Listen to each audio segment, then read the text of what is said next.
From the outside, anyone watching the MMA world can sense the pressure building around the heavyweight division.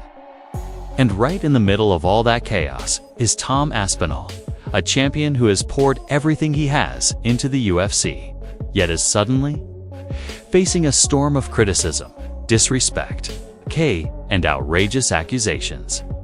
Media outlets are exploding with claims that Dana White is fed up, that his patience with the non-stop drama surrounding the heavyweight title has finally snapped, and that he's considering stripping Tom Aspinall after some fans labeled his injury fake.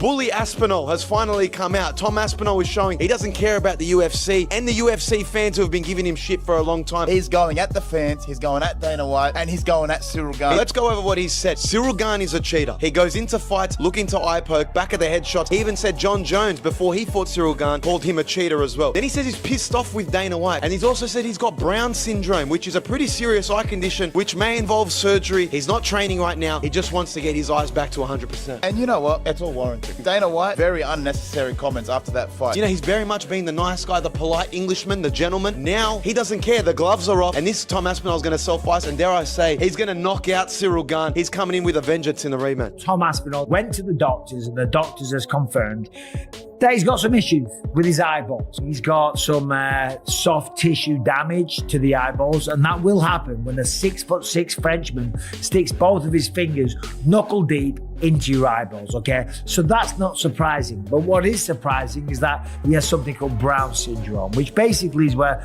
the eyes aren't moving in tandem with one another. So therefore, the eyes, which are basically cameras, right, for your brain, and in case you don't know, they're seeing different images. And when you see different images, you see double, or maybe sometimes the brain cuts out one of the images so that it doesn't get confusing and you don't get headaches and stuff like that. And then, of course, when you're only seeing through one eye, you have problems with depth perception. So for Tom, unfortunately, and even his dad said this, he's like, Tom has 3 fights left on his contract, and then we're going to get a boxing super fight. We're out of here. Because think about it. Well, let's say he beats Ciryl Gane, right? So we're never seeing that again.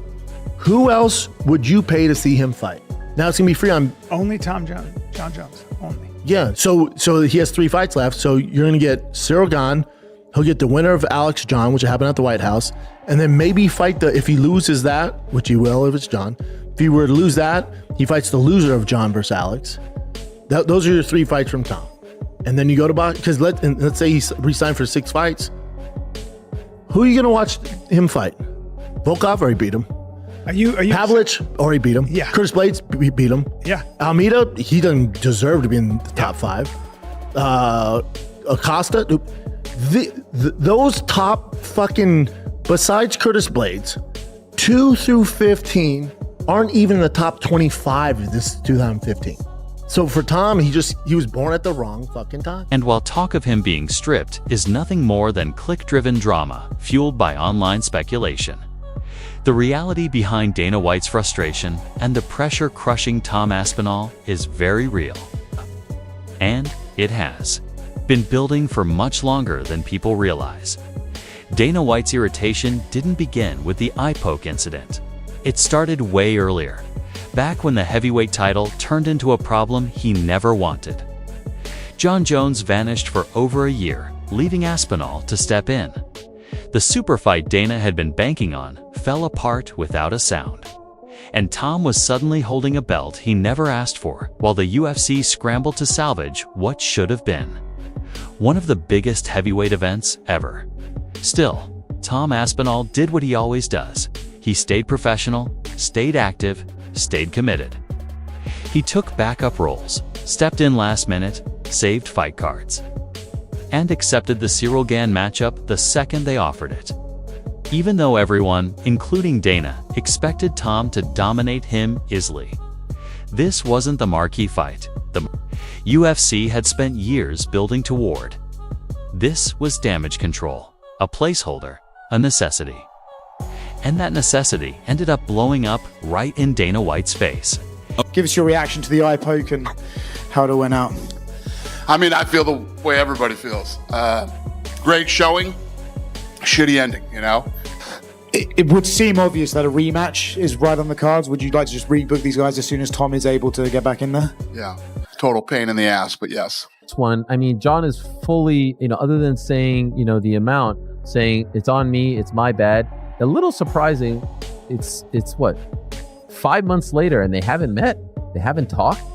Like you would think, hey, can we meet? I'll fly to Vegas. Let's go out. I'll meet you in your office anytime you're ready. I'll fly to any event, whatever. Would suggest, I don't know if you guys feel otherwise, would suggest Dana was pretty pissed that he gave him his word and he backed out on the word. That's what it seems like to me. But he's continuing with this thing that he wants to be on the White House card.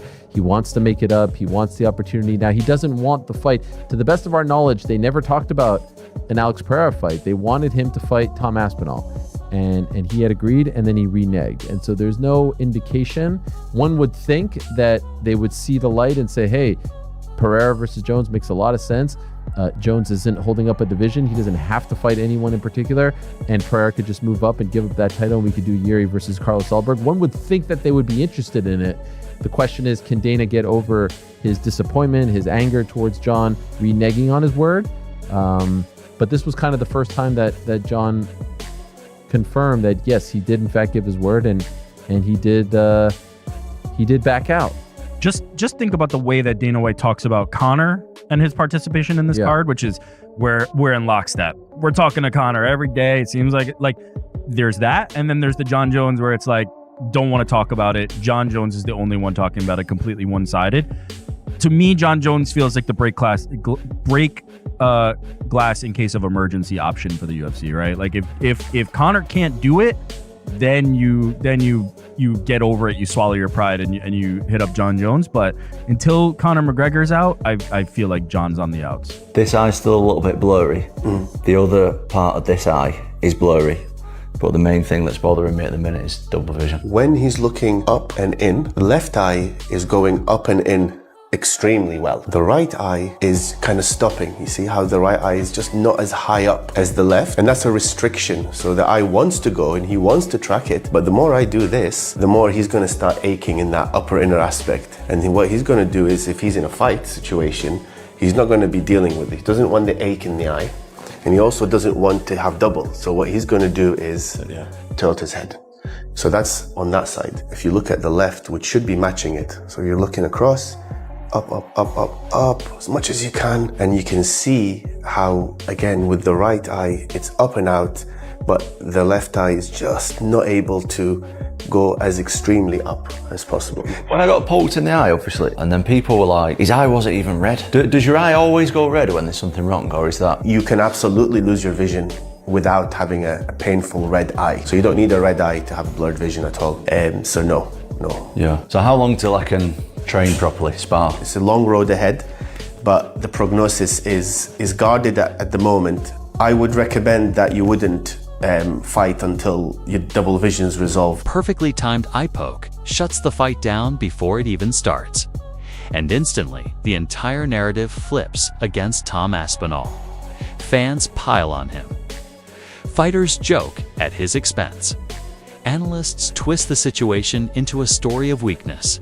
Hey, and Dana White, already worn down by the chaos in this division, steps up to the mic and says the one line Tom Aspinall never thought he'd hear. He chose not to continue. One sentence, one line, and suddenly a medical emergency turns into a public accusation of quitting.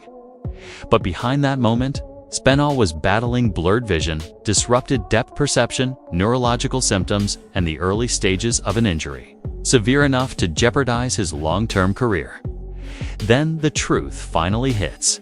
Tom Aspinall releases a raw, unfiltered update explaining that the eye poke caused a dangerous condition where his eyes were no longer sinking, leaving him with dizziness, headaches, and the risk of lasting damage.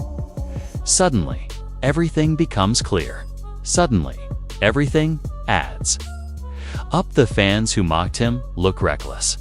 The fighters who laughed seem heartless. The critics who accused him of giving up now look completely uninformed.